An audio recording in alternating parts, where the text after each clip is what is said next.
नमस्कार साथियों, स्वागत है आप सभी का आपके अपने परिवार अपने YouTube channel Harish classes Bulandshahr में। कैसे हैं आप सभी? आशा करते हैं कि आप सभी अच्छे होंगे और आपकी तैयारी बहुत बेहतर तरीके से चल रही होगी। जैसा कि आपको पता है कि कंटिन्यू हमारी हिस्ट्री की सीरीज भी आ रही है और हिस्ट्री के अंतर्गत हमने जो अभी तक चैप्टर क्लियर किए हैं, टॉपिक को क्लियर किया है, तो उसमें से अभी तक जो चैप्टर हो चुके हैं जैसे प्रागैतिहासिक काल,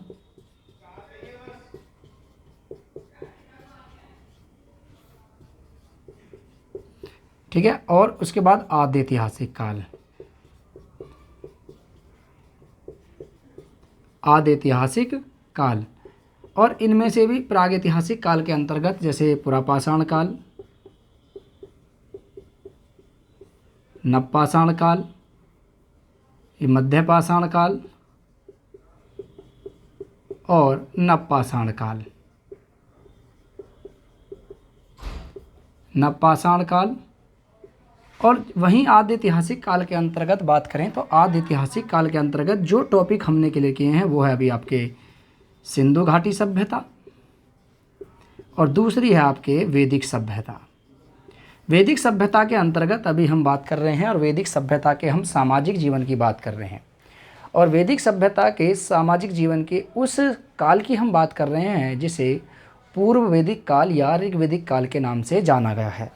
तो इसके अंतर्गत ऋग्वैदिक काल का जो समाज था, समाज के सामाजिक जीवन के बारे में हम पढ़ेंगे कि समाज में किस तरीके से क्या होता था। ऋग्वैदिक कालीन समाज जैसे आज का वर्तमान युग है, वर्तमान युग में बात करें तो वर्तमान युग किस प्रकार से आज का समाज है हमारा और समाज में क्या क्या होता है, खान पान कैसा है, रहन सहन कैसा है, ठीक है, पहनावा कैसा है, इसके साथ साथ हमारी भाषा, हमारी संस्कृति किस प्रकार की है, ये आज हमारे समाज को इंडिकेट करता है। इसी तरीके से ऋग्वैदिक काल में जो सामाजिक व्यवस्था थी उस सामाजिक व्यवस्था में कितने धर्मों का प्रचलन था, धार्मिक जीवन कैसे था वहाँ का, तो इसको तो हम धार्मिक जीवन में पढ़ेंगे। लेकिन उसका रहन सहन, खान पान, स्त्रियों की दशा, आज के युग में स्त्रियों की दशा क्या है और प्राचीन काल में स्त्रियों की दशा क्या थी, स्त्रियों को वहाँ पढ़ने का अधिकार था या नहीं था, या अगर पढ़ने का अधिकार था तो क्या क्या होता था, पढ़ने के अधिकार से पहले उनको क्या करना पड़ता था, संस्कार कौन से होते थे, पढ़ाई से संबंधित संस्कार कौन से होते थे। तो ऋग्वैदिक काल में सामाजिक व्यवस्था कुछ अलग थी। ठीक है, आज उसी के बारे में हम बात करेंगे। पिछली क्लास में मैंने स्त्रियों की दशा को लेकर के बात करी कि स्त्रियों की दशा, सामाजिक जीवन में स्त्रियों की दशा की बात करी थी। अब हम बात करेंगे समाज में वर्ण व्यवस्था की। किसमें? समाज में दूसरा टॉपिक हमारा आता है वो है हमारा वर्ण व्यवस्था। कौन सा है? वर्ण व्यवस्था। वर्ण व्यवस्था, वर्ण व्यवस्था का जो हमें उल्लेख मिलता है ऋग्वैदिक काल में, ऋग्वेद के 10वें मंडल में, ठीक है, ऋग्वेद के 10वें मंडल के पुरुष सूक्त, किससे? पुरुष सूक्त से चार वर्णों का उल्लेख मिलता है।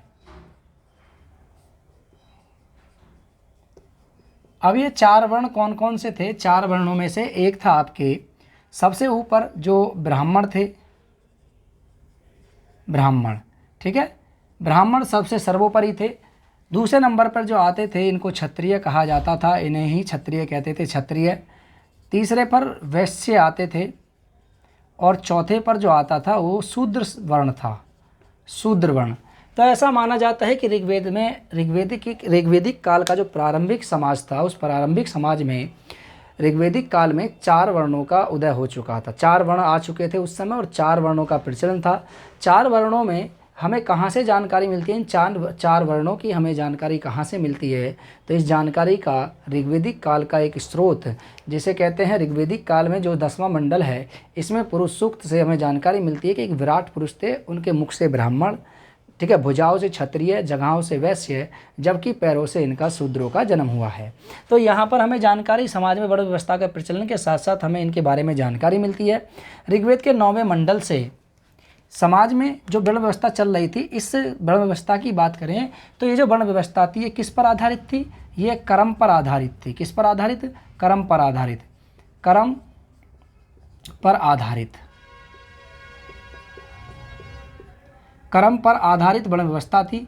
कर्म पर आधारित ये किस प्रकार से थी, अर्थात ये कहा जाता था कि ऋग्वेदिक काल के यानी प्रारंभिक ऋग्वेदिक काल में कि जो व्यक्ति जिस काम को करता था उसी पर आधारित होकर के उसका वर्ण गिना जाता था। जैसे मान लीजिए कोई शूद्र है, शूद्र का कार्य यहाँ पर निर्धारित किया गया था। जैसे ब्राह्मणों के कार्य की बात करें तो इनका काम होता था मंत्रों का उच्चारण करना, वेदों को पढ़ना, इनसे संबंधित जो जितनी भी ज्ञान होता था, वेदों से संबंधित जो भी ज्ञान होता था, इनका उच्चारण करने का केवल और केवल अधिकार केवल ब्राह्मणों को ही था।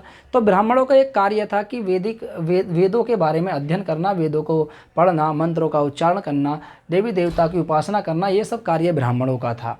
जबकि क्षत्रियों की बात करें तो क्षत्रियों को जो मुख्य कार्य दिया गया था वो ब्राह्मणों की, ठीक है, ब्राह्मणों के दूसरे पायदान पर आते थे, ब्राह्मणों से दूसरे पायदान पर आते थे और इनका कार्य होता था समाज की रक्षा करना, ठीक है, आसपास की रक्षा करना, उस राज्य की रक्षा करना, राजा की रक्षा करना, क्योंकि राजा भी यहीं पर बनते थे।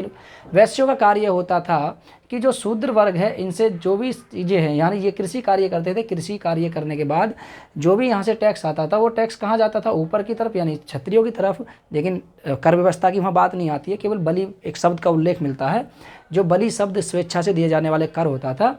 तो यहाँ पर ये क्या होता था कि ये क्या करते थे, व्यापार वर्ग से संबंधित होते थे और इनका कार्य होता था इन दोनों की सेवा करना। और इसका जो कार्य होता था शूद्र वर्ण का, जो सबसे निचले पायदान पर होते थे, उनका कार्य होता था इन तीनों वर्णों की सेवा करना। लेकिन हुआ क्या कि यहाँ पर ऐसा जरूरी नहीं था कि ये केवल यही काम निश्चित करेंगे। शूद्र को मान लीजिए वेदों का उच्चारण करना है तो अब शूद्र ना होकर के वो ब्राह्मण वर्ण में गिना जाएगा। इसी तरीके से मान लीजिए किसी क्षत्रिय को कोई ये कार्य पसंद नहीं आ रहा है, उसे रक्षा नहीं करनी है, समाज की रक्षा नहीं करनी है, अगर उसको मंत्रों का उच्चारण करना है तो वो क्या कहलाएगा, क्षत्रिय ना होकर के वो ब्राह्मण की श्रेणी में गिना जाएगा।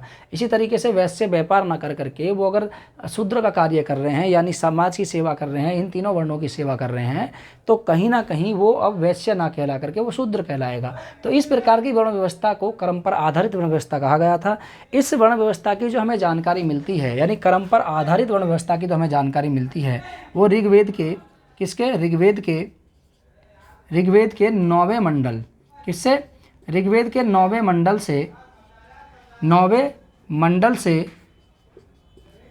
से जानकारी मिलती है। ऋग्वेद के 9वें मंडल में एक जानकारी मिलती है कि यहाँ पर एक व्यक्ति थे, ठीक है, एक व्यक्ति कहता है, ऋग्वेद के 9वें मंडल से जानकारी मिलती है, एक व्यक्ति कहता है कि मैं कौन हूँ, कि मैं एक कवि हूँ, ठीक है, एक व्यक्ति कहता है, एक व्यक्ति ने 9वें मंडल में कहा है कि मैं कवि हूँ, ठीक है, मैं कवि हूँ, ठीक है, और मेरे जो पिता हैं वो वैद हैं। कौन है, वैद हैं। मेरे पिता वैद हैं, ठीक है, वैद्य हैं, ठीक है, जो चिकित्सक हैं, और मेरी माता आटा पीसने वाली हैं।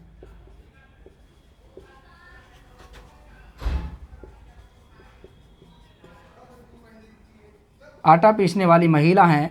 तो यहाँ पर इसने कहा है कि जो मेरी माता है वो आटा पीसने वाली है, मेरे पिता एक वैद्य हैं और मेरी माता आटा पीसने वाली है, मैं एक कवि हूँ। तो तीनों का कार्य क्या था, अलग अलग था, लेकिन तीनों एक साथ रहते थे। इसकी जानकारी हमें ऋग्वेद के 9वें मंडल से मिलती है। अर्थात हम कह सकते हैं कि अलग अलग कार्य करने वाले व्यक्ति एक साथ रहते थे। तो यहाँ पर वर्ण व्यवस्था का जो प्रचलन था वो कर्म पर आधारित था। काम सबके अलग अलग हैं, लेकिन क्या है कि देखिए यहाँ पर वैद हैं और वैद का कार्य यहाँ पर आटा पीसना, यहाँ पर सेवा, आटा पीसने का कार्य जो सब शूद्रों में आता है। तो ये सब चीज़ के कार्य करना, ये सब इनके अंतर्गत आता था। तो इसमें सब एक साथ एक परिवार में मिलकर के रह रहे हैं। अर्थात इन्होंने कहा था कि यहाँ पर वर्ण व्यवस्था कर्म पर आधारित थी। ठीक है, चलिए आइए जानते हैं ऋग्वेदिक काल में इसके खान पान को लेकर के, खान पान कैसा था। खान पान, ठीक है, ऋग्वेदिक कालीन खान पान किस प्रकार का था। ठीक है, ऋग्वेदिक काल के जो आर्य थे ये शाकाहारी और मांसाहारी दोनों ही थे। ठीक है, आर्य शाकाहारी एवं मांसाहारी दोनों थे। ठीक है, ऋग्वेदिक आर्य जो थे वो शाकाहारी और मांसाहारी दोनों ही थे। जिसके लिए यहाँ पर कुछ शब्दों का उल्लेख मिलता है, शाकाहारी से संबंधित कुछ शब्दों का उल्लेख मिलता है। ठीक है, शाकाहारी से संबंधित यानी इनके भोजन में शाकाहारी से संबंधित कुछ शब्दों का उल्लेख मिलता है, शब्द, ठीक है, खान पान से संबंधित कुछ शब्दों का उल्लेख मिलता है, जैसे क्षीर पकोदन। क्षीर पकोदन, क्षीर पकोदन, जैसे आज वर्तमान में हम खीर बनाते हैं। खीर कैसे बनाते हैं? हम चावलों को दूध में डालते हैं। इसी तरीके से ऋग्वैदिक काल में, ठीक है, दूध में जौ को डाल करके एक पकवान तैयार किया जाता था, एक भोजन तैयार किया जाता था। उस भोजन को क्षीर पकोदन कहा जाता था, ठीक है। तो दूध में जौ डालकर, इसे यव कहते थे, जौ डालकर, ठीक है, जौ डालकर, ठीक है, बनाया गया भोजन क्षीर पकोदन कहलाता था। तो यहाँ क्षीर पकोदन शब्द का भी उल्लेख मिलता है। यहाँ एक शब्द का उल्लेख और मिलता है जिसे करम्ब कहते हैं। क्या बोलते हैं? करम्ब। तो करम्ब शब्द का भी उल्लेख मिलता है। करम्ब शब्द क्या होता था? जौ के सत्तू में दही डाल करके, किसमें? जौ के सत्तू। तो जौ के सत्तू में दही डालकर बनाया गया भोजन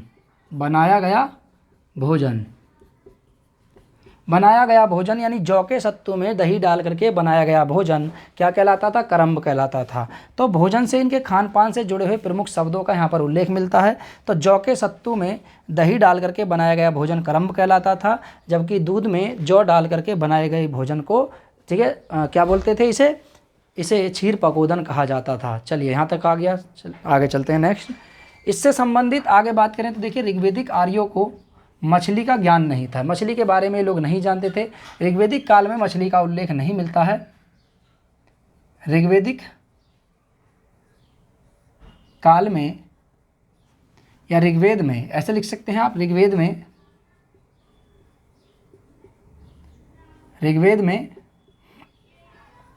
मछली का उल्लेख नहीं मिलता। ये लोग मछली से अपरिचित थे, मछली के बारे में नहीं जानते थे। तो ऋग्वैदिक काल में मछली का उल्लेख नहीं मिलता है, क्योंकि ऋग्वेद में इसका कोई वर्णन नहीं किया गया है मछली का। इसके साथ साथ ये चांदी और नमक के बारे में भी नहीं जानते थे।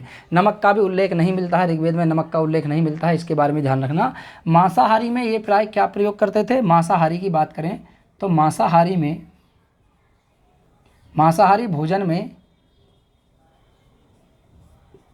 ये लोग प्राय बकरी एवं भेड़ बकरी का प्रयोग करते थे, या भेड़ बकरी का भोजन ग्रहण करते थे। मांसाहारी में ये भेड़ बकरी का जो भोजन होता था उसके मांस का प्रयोग करते थे। गाय को इन्होंने अघन्या शब्द का इस्तेमाल किया गया है। गाय के लिए इन्होंने क्या कहा है? अघन्या। यहाँ पर अघन्या शब्द का उल्लेख मिलता है। अघन्या किसके लिए कहा गया है? गाय के लिए। गाय के लिए अघन्या शब्द का उल्लेख मिलता है। अघन्या का अर्थ होता है न मारे जाने योग्य पशु, न मारे जाने योग्य, जिसको मार नहीं सकते, ऐसा पशु जो मारने के योग्य ना हो, ऐसे पशु को इन्होंने अघन्या कहा है। तो गाय के लिए ऋग्वैदिक काल में अघन्या शब्द का उल्लेख मिलता है, यहाँ पर न मारे जाने पशु से। गाय को ये विशेष रूप से एक धन के रूप में गिनते थे, और गाय इनके लिए सबसे महत्वपूर्ण होती थी। गाय को विशेष धन के रूप में इनको गिना जाता था, और इसके लिए इन्होंने गाय के लिए अघन्या शब्द का प्रयोग किया है। इसके लिए इन्होंने यहाँ पर गाय के लिए अघन्या शब्द प्रयोग किया है। सुरापान का ये क्या करते हैं? ऋग्वैदिक आर्यों ने सुरापान की निंदा की है। सुरापान की इन्होंने क्या किया है? सुरापान की निंदा की है,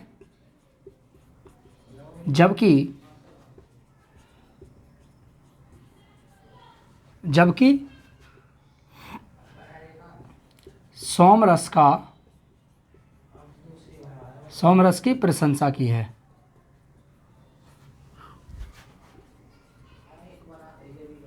सोमरस की प्रशंसा की है। सोमरस का उल्लेख हमें कहाँ से मिलता है? ऋग्वेद के 9वें मंडल से। ऋग्वेद के 9वें मंडल से हमें इसका उल्लेख मिलता है, जो सोमरस के बारे में बताता है। और ऐसा मानते हैं कि जो सोमरस प्राप्त करते थे ऋग्वेदिक आर्य है, वो सोमरस की प्राप्ति ये कहाँ से करते थे, हिमालय की एक चोटी मुंजवत से ही सोमरस की प्राप्ति करते थे। तो यहाँ पर बात करें इसके वस्त्रों की, ऋग्वेदिक काल में जो वस्त्र पहने जाते थे, वस्त्र किस प्रकार के होते थे, तो वस्त्रों के बारे में जान लेते हैं कि ऋग्वेदिक काल के प्रमुख वस्त्र कौन कौन से होते थे। देखिए, ऋग्वेदिक काल में 3 प्रकार के वस्त्रों का प्रयोग किया जाता था। ठीक है, ऋग्वेदिक आर्य 3 प्रकार के वस्त्रों का उपयोग करते थे।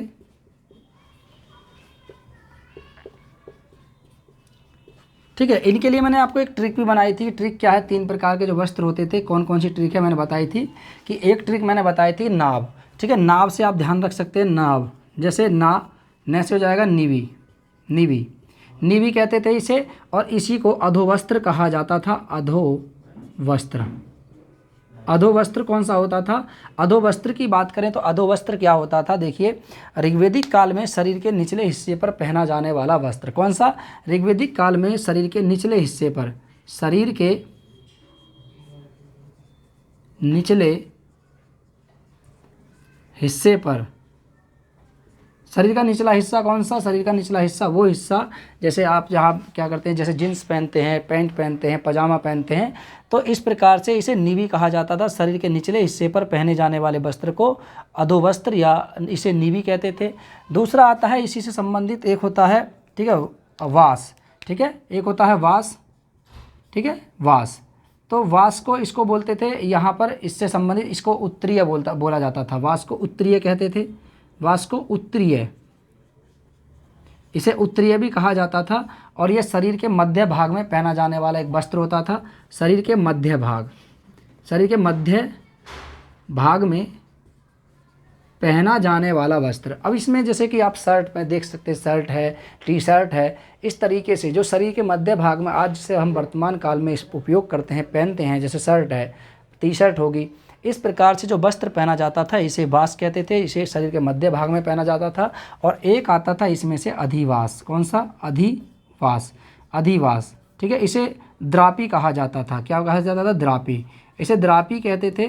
और ये शरीर के सबसे ऊपरी हिस्से में पहना जाने वाला वस्त्र होता था, सबसे ऊपरी हिस्से में पहना जाने वाला वस्त्र, जैसे ये ओढ़ने के काम आता था। जैसे आज हम क्या करते हैं, कंबल ओढ़ते हैं, शॉल ओढ़ते हैं, तो जैसे पगड़ी होती है उसमें, तो पगड़ी में क्या होता है कि बहुत बड़ा कपड़ा होता है, उसको हम ओढ़ भी सकते हैं। तो शरीर के सबसे ऊपरी हिस्से में पहना जाने वाले वस्त्र को अधिवास या द्रापी कहा जाता था, सबसे ऊपरी हिस्से में पहना जाता था। शॉल हो गया, चादर हो गया, इस प्रकार से इन वस्त्रों को ऋग्वेदिक काल में वास, अधिवास और नीवी के नाम से जानते थे। ठीक है, चलिए यहाँ तक आप इसको कर लीजिए, उसके बाद हम आगे बात करते हैं ऋग्वेदिक काल का मनोरंजन किस प्रकार का था, और इस प्रकार के दास प्रथा का प्रचलन किस प्रकार का था, आर्थिक जीवन किस प्रकार का था, इसमें बात करेंगे। पहला भी इसको नोट कर लीजिए फटाफट जल्दी।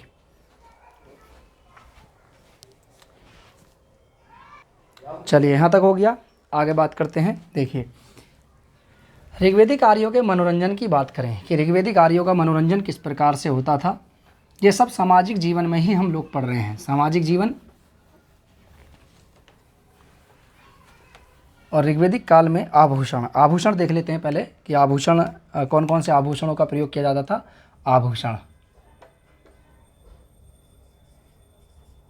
आभूषण, ठीक है। ऋग्वेदिक काल में जो आर्य थे, इनमें स्त्री और पुरुष दोनों ही आभूषणों का प्रयोग करते थे। ठीक है, स्त्री व पुरुष दोनों ही आभूषणों का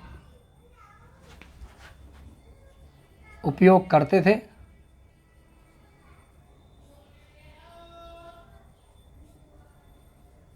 ठीक है, समाज में दोनों ही आभूषण पहनते थे, चाहे वो स्त्री हो चाहे वो पुरुष हो, दोनों ही आभूषणों का इस्तेमाल करते थे। इसमें कुछ आभूषण थे जैसे रुकम। ठीक है, एक आभूषण था इसमें रुकम होता क्या था, देखिए, गले में पहना जाने वाला हार। तो ये ऋग्वेदिक काल में गले में पहना जाने वाला हार, आज महिलाएं इसका इस्तेमाल करती हैं, इसका प्रयोग करती हैं। तो गले में सोने का पहना जाने वाला हार होता था, इसी हार को इन्होंने रुकुम कहा है। तो ऋग्वेदिक काल में जो गले में पहना जाने वाला आभूषण होता था इसको रुकुम कहा जाता था, जैसे आज वर्तमान युग में हार जैसे गले में पहनते हैं। और इसमें स्त्री और पुरुष दोनों ही इसका प्रयोग करते थे, सोने का बना होता था। वहीं बात करें तो एक आता है आपके निष्क। निष्क की बात करें तो देखिए निष्क क्या था, एक स्वर्ण ढेर होता था। ये क्या होता था, स्वर्ण ढेर, ठीक है, सोने का ढेर, या हम कह सकते हैं एक सोने का बना हुआ हार। स्वर्ण ढेर या सोने का बना हार। अब देखिए यहाँ से क्वेश्चन पूछ लिया जाता है निष्क से। निष्क क्या है कि यहाँ पर ऋग्वेदिक काल में निष्क एक सोने का आभूषण होता था, जबकि उत्तर वैदिक काल में आते आते एक विशेष प्रकार की मुद्रा बन जाती है। तो विशेष प्रकार की एक मुद्रा उत्तर वैदिक काल में बनती है, लेकिन ऋग्वेदिक काल का जो प्रारंभिक जीवन था उसमें निष्क जो था एक सोने का ढेर होता था या सोने से बना हुआ एक हार होता था। एक होता था इसमें अयस। क्या होता था, अयस। अयस की बात करें तो देखिए ये किससे जुड़ाव रखता था। अयस जो था आपके ये तांबे या कांसे का बना हुआ एक आभूषण होता था। तांबे या कांसे का बना हुआ आभूषण, तांबे या कांसे का बना आभूषण, तांबे या कांसे का बना एक आभूषण होता था। ऋग्वेदिक आर्यों को नोट करके चाहे तो आप लिख सकते हैं, ऋग्वेदिक आर्यों को चांदी के बारे में नहीं जानते थे। ऋग्वेदिक आर्यों को चांदी की जानकारी नहीं थी। ठीक है, नोट करके लिख लेना चाहे तो यहाँ पे नोट करके कि ऋग्वेदिक आर्य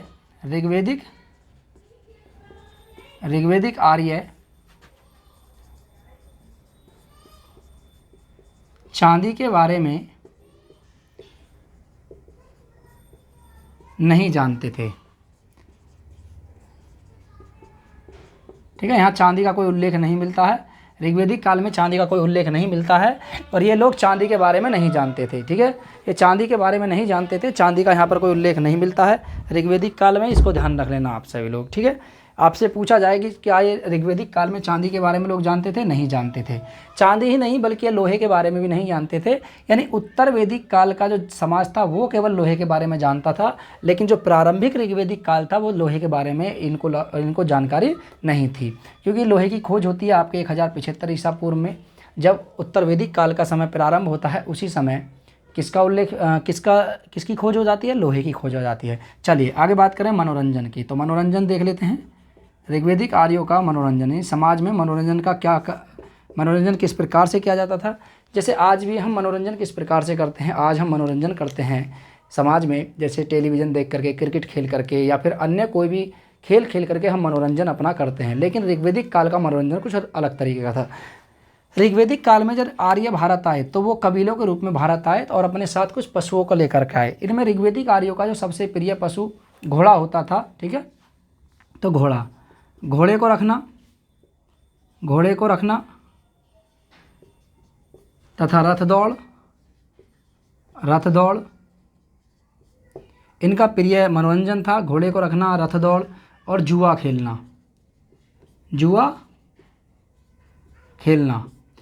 खेलना भी ऋग्वेदिक आर्यों का एक प्रमुख मनोरंजन होता था, क्योंकि ऋग्वेदिक काल में मैंने बताया था कि एक समिति होती थी। समिति के बारे में उल्लेख किया है मैंने, और समिति के बारे में मैंने बताया था कि समिति के बारे में जो ऋग्वेदिक काल में लिखा गया वो ये कहा गया एक समाज की एक लीड क्लास की संस्था होती थी, राजा के चुनाव में महत्वपूर्ण भाग लेती थी। लेकिन ऋग्वेदिक काल में इसका उल्लेख एक जगह से और किया गया है। ये मानते थे कि जो लोग इकट्ठा होकर के वहाँ पर जो ताश खेलते थे उन्हीं को समिति कहा जाता था। एक समिति होती थी, सभा और समिति। तो ऐसा मानते हैं कि जुआ खेलना इनका एक मनोरंजन था, प्रमुख मनोरंजन। घोड़े को रखना, ठीक है, इसके साथ साथ यहाँ पे रथ दौड़, ये इनका प्रमुख मनोरंजन का। इसके साथ साथ लोग नृतक यानी नृतक, ठीक है, और इसके साथ साथ गाने बजाने का भी उल्लेख यहाँ पे मिलता है। और ऐसा मानते हैं कि ऋग्वेदिक काल में जो सामवेद जुड़ा हुआ है उसमें 7 स्वरों का उल्लेख मिलता है जो ऋग्वेदिक काल से जुड़ा हुआ था, और ऋग्वेदिक जो आर्य थे वो 7 स्वरों से परिचित थे, यहाँ पर इनका पता चलता है। आगे बात करें तो इसमें से जैसे दास प्रथा की बात करें कि समाज में दास प्रथा थी या नहीं थी, तो दास प्रथा की बात करें तो देखिए ऋग्वेदिक आर्य जो थे वो दासों को भी रखते थे। ऋग्वेदिक काल में दास को, स्त्री और पुरुष दोनों ही प्रकार के दासों का उल्लेख मिलता है, दोनों ही प्रकार के दासों का प्रचलन था। सामान्यतः दास जो दिए जाते थे वो पुरोहित वर्ग को ही दिए जाते थे। पुरोहित वर्ग मतलब ब्राह्मण वर्ग, जो उस समय राजा महाराजाओं के द्वारा पुरोहित वर्ग के लोगों को ही दास दिए जाते थे। दास में ज़्यादातर जो दास दी जाती थी उनमें दासियाँ ज़्यादातर होती थी, महिला यानी स्त्री दासों को ज़्यादातर दिया जाता था। घर के कार्य करने के लिए दासों को दिया जाता था, जो घर के कार्य करते थे। जैसे घर में बहुत सारे कार्य होते हैं, साफ़ सफाई करना, बहुत सारे कार्य होते हैं, खेती के लिए भी दासों को दिया जाता था। तो स्त्री और पुरुष, किसका, स्त्री एवं पुरुष, स्त्री एवं पुरुष दोनों प्रकार के दासों का प्रचलन था।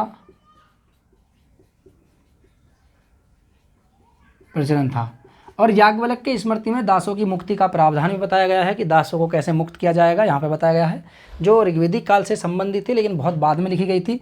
तो यहाँ पर स्त्री एवं पुरुष दोनों ही प्रकार के दासों का यहाँ पे प्रचलन था, दासों का प्रचलन था। इसमें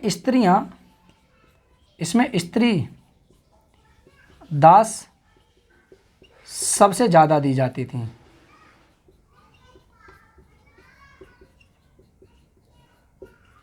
ठीक है, समाज में दास प्रथा का प्रचलन था और स्त्री दास ज़्यादा दी जाती थी। ठीक है, इनमें सबसे ज़्यादा दी जाती थी स्त्री दास दी जाती थी, जिनमें से पुरोहित को ही दिया जाता था दक्षिणा के रूप में। तो पुरोहितों को दक्षिणा के रूप में दास देने की प्रथा ऋग्वेदिक काल में प्रचलन में थी। आगे बात करें नेक्स्ट, यहाँ पर आर्थिक जीवन की। ऋग्वेदिक काल का आर्थिक जीवन किस प्रकार का था? ठीक है, ऋग्वेदिक काल का आर्थिक जीवन,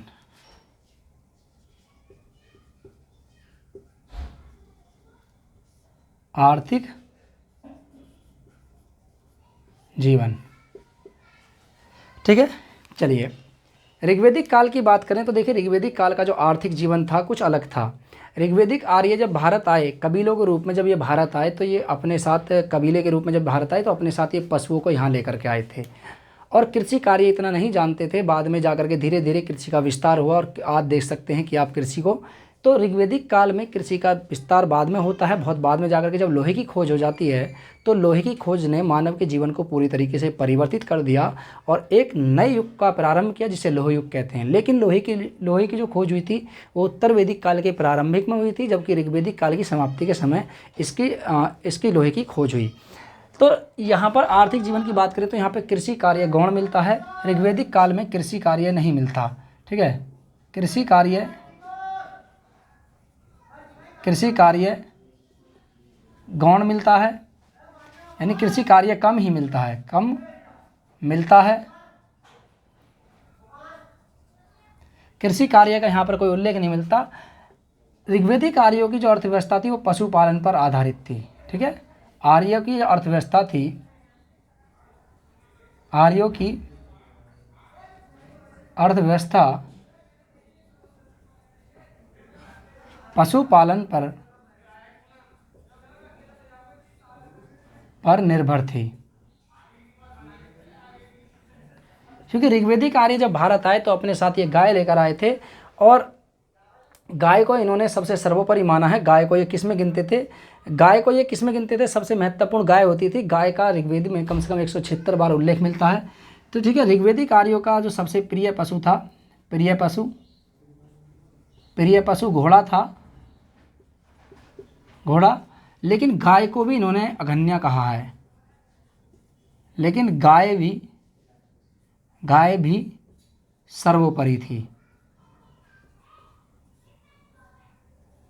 ठीक है, जिसका ऋग्वेद में 176 बार उल्लेख मिलता है, 176 बार गाय शब्द का उल्लेख मिलता है। इसलिए हम कह सकते हैं कि ऋग्वेदिक आर्यों का जो सबसे महत्वपूर्ण पशु वो कौन सा था? वो गाय था। सबसे प्रिय पशु घोड़ा, लेकिन ऋग्वेदिक आर्यों का सबसे सर्वोपरि जो पशु था वो गाय होता था, क्योंकि गाय को इन्होंने अघन्या कहा है और गाय को ये धन के रूप में गिनते थे। ऋग्वेदिक काल के जो आर्य थे वो गाय को एक धन संपदा में गिनते थे। गाय से संबंधित कुछ शब्दों का भी यहाँ पर उल्लेख मिलता है, जैसे गाय से संबंधित कुछ शब्द। ठीक है, गाय से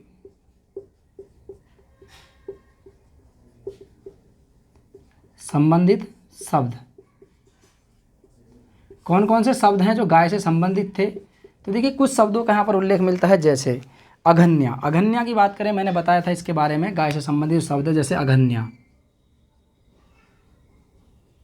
अघन्या, अघन्या शब्द की बात करें तो अघन्या शब्द का उल्लेख मिलता है इसमें, जो न मारे जाने योग्य पशु, न मारे जाने योग्य है, जिसको हम मार नहीं सकते, जिसका वध नहीं कर सकते, ऐसे शब्द को इन्होंने अघन्या कहा है। ठीक है, यहाँ पर एक शब्द का उल्लेख और मिलता है जिसे हम गाय से संबंधित होता था, जिसे हम अष्टकर्णी कहते थे। अष्टकर्णी शब्द का भी उल्लेख यहाँ पर मिलता है। अष्टकर्णी, कर्णी मीन्स, कर्ण मीन्स होता है कान, तो अष्टकर्णी, जिसके कान पर 8 की आकृति का एक निशान बना हो। ठीक है, ऐसा पशु, ऐसा पशु जिसके कान पर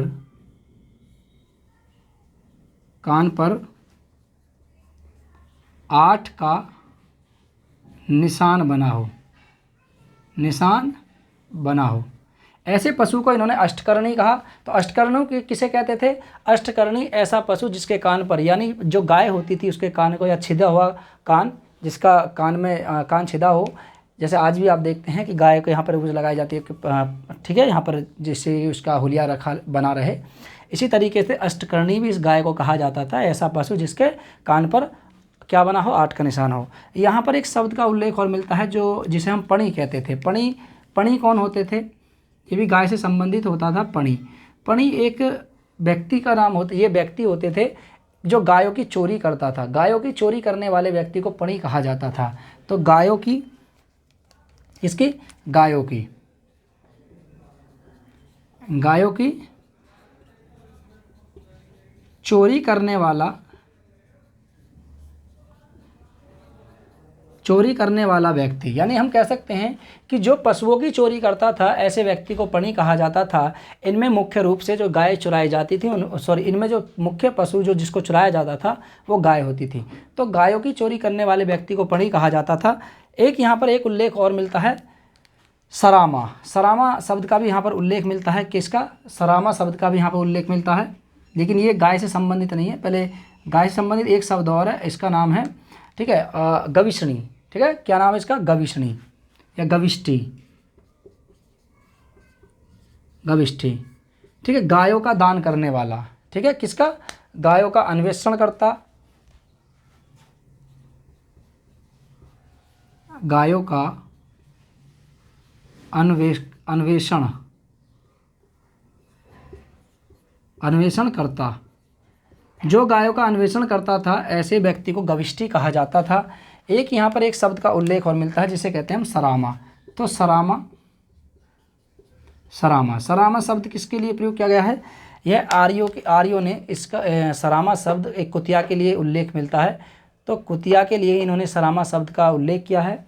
यहाँ पर सरामा जो थी एक पवित्र कुतिया मानी जाती थी, और इस कुतिया उस कुतिया के लिए, यानी कुत्ते जो होते हैं उनके लिए आर्यों ने जिस शब्द का उल्लेख किया है उसे सरामा कहा गया है। तो ऋग्वेदिक काल में ठीक है, ऋग्वेदिक काल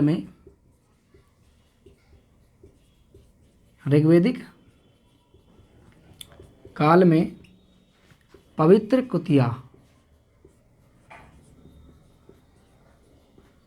कुतिया के लिए, ठीक है, सरामा शब्द का उल्लेख किया गया है। ठीक है, ऋग्वेद की कृषि की बात करें, देखिए कृषि, यहाँ पर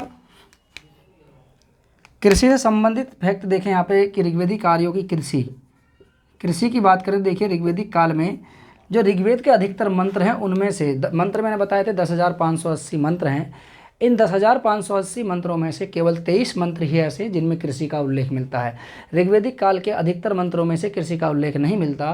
केवल ऋग्वेद का कौन सा चौथा मंडल ही आपके कृषि से संबंधित है, और ऋग्वेद के चौथे मंडल में जो केवल 23 मंत्र ही ऐसे हैं जो कृषि से संबंधित हैं। तो हम कह सकते हैं कि ऋग्वेदिक कार्यों का जो मुख्य व्यवसाय था वो कृषि ना होकर के पशुपालन था। तो ऋग्वेद में केवल 23 मंत्र है ऐसे हैं। ठीक है, 23 मंत्रों में मंत्रों में कृषि की जानकारी मिलती है, कृषि की जानकारी मिलती है। और ऋग्वेद का चौथा मंडल कृषि से संबंधित था, चौथा मंडल कृषि से संबंधित था। ऋग्वेद का कौन सा मंडल संबंधित था कृषि से? चौथा मंडल कृषि से संबंधित था। कृषि के लिए यहाँ पर कुछ शब्दों का उल्लेख मिलता है, जैसे क्षेत्र। क्षेत्र किसे कहते थे? क्षेत्र यानी जुते हुए खेत को क्षेत्र कहा जाता था। और इसके साथ साथ यहाँ पर उर्वरा, उर्वरा किसे कहते थे? ठीक है, उपजाऊ भूमि को उर्वरा कहा जाता था। और सीता किसे कहते थे? खिल्य भी कहते थे, सीता भी कहते थे। सीता किसे कहा जाता था?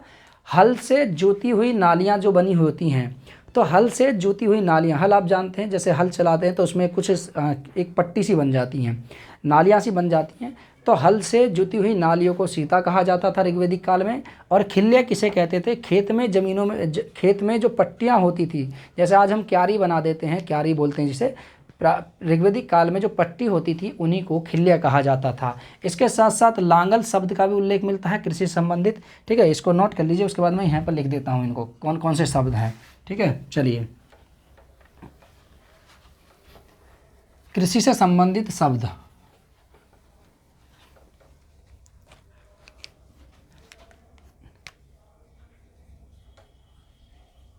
कृषि से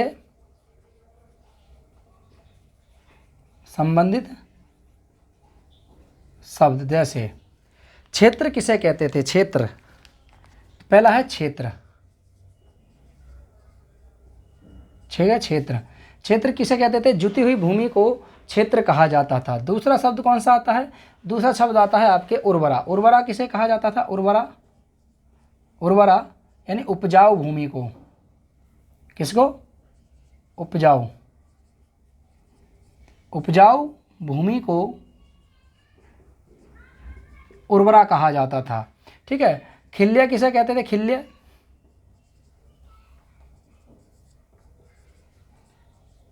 खिल्य कहा जाता था, यानी ठीक है, जो खेत होते थे जिसे ज़मीन कहते थे, ज़मीनों की पट्टियों को,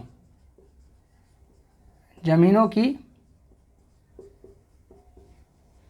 पट्टियों को खिल्य कहा जाता था। सीता किसे कहते थे? सीता बाद में एक इम्पोर्टेंट हो जाता है, सीता कृषि का एक कर हो जाता है, एक कर लिया जाता है। तो हल से बनी हुई पट्टियाँ, हल से बनी पट्टियाँ, हल से बनी हुई पट्टियों को सीता कहा जाता था। एक होता था लांगल, लांगल, लांगल किसे कहते थे? देखिए, हल को लांगल कहा जाता था। किसको? हल को, हल को लांगल कहते थे। एक आता है वृक, वृक तो आप जानते हैं बैल को, जो हल जिसके द्वारा हल को चलाया जाता था उसको बैल, यानी बैल को वृक कहा जाता था। इसके साथ साथ एक शब्द और आता है जिसे कहते हैं कीवास। कीवास क्या होता था? कीवास, कीवास की बात करें तो कीवास जो शब्द है आपके, ये किससे जुड़ा हुआ है? ये हल वाहे से जुड़ा हुआ है। जो हल को हाँकने वाला होता था उसे कीवास कहा जाता था। तो हल को हाँकने यानी हल को चलाने वाला, चलाने वाला, बैलों को हाँकने वाला, या जो बैलों के माध्यम से जिस हल को चलाते थे, हल को चलाने वाले को क्या कहते थे? कीवास कहा जाता था। एक शब्द का उल्लेख मिलता है फसलों से संबंधित, यव। यव किसे कहते थे? यव जौ को कहते थे, जौ को।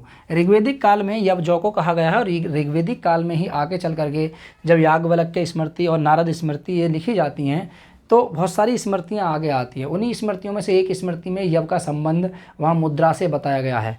तो यव किससे संबंधित होता था? जौ से। एक होता था साकम, साकम या करीस, साकम या करीस। साकम या करीस किसे कहते थे? ये खाद होती थी। क्या होती थी? खाद, खाद होती थी जो खेतों में डालते थे, खाद को ही क्या कहते थे? साकम या करीस कहा जाता था। तो ऋग्वेदिक काल में कृषि से संबंधित कुछ प्रमुख शब्द होते थे, जैसे क्षेत्र, यानी किसे कहते थे? ये क्षेत्र किसे कहा जाता था? जुते हुए खेत को क्षेत्र कहा जाता था। उर्वरा उपजाऊ भूमि को उर्वरा कहते थे। खिल्य ज़मीनों के मध्य जो पट्टियाँ होती थी, जैसे आज हम क्यारी कहते हैं, उन्हीं को खिल्य कहते थे। सीता हल से बनी हुई पट्टियाँ, जैसे हल हो गया, एक पट्टी हो गई, एक पट्टी हो गई, एक पट्टी हो गई, इसको क्या कहा जाता था? सीता कहा जाता था। लांगल किसे कहते थे? हल को लांगल कहते थे। ब्रक बैल को कहते थे। कीवास हल चलाने वाले को कीवस कहते थे। हलवाही कहते थे इसे। यब जौ को कहा जाता था, जबकि साकम या करीस खाद को कहा जाता था, जो उस समय खेतों में डाली जाती थी। इससे संबंधित यहाँ पर दो प्रकार से सिंचाई की जाती थी। तो सिंचाई के प्रकार, ठीक है,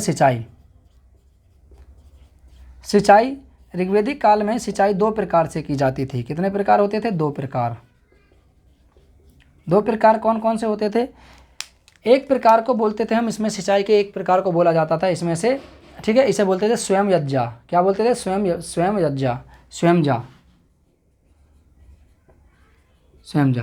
स्वयंजा का अर्थ होता था ऐसी सिंचाई जो अपने आप स्वतः ही हो जाती थी। जैसे आज वर्षा के माध्यम से क्या होता है कि वर्षा हो जाती है, वर्षा होती है, हम ना चाहते हुए क्या है उसको रोक नहीं सकते, तो वर्षा के माध्यम से खेतों में सिंचाई हो जाती है। इस प्रकार की सिंचाई को स्वयं यज्जा कृषि सिंचाई कहा जाता था।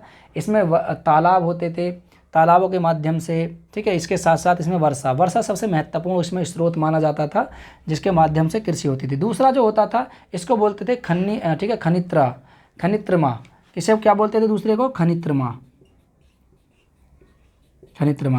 ये इस प्रकार की सिंचाई होती थी जो कुओं के माध्यम से की जाती थी, जो मानव के द्वारा इसको सिंचाई की जाती थी, इसको खनित्रमा कहा जाता था।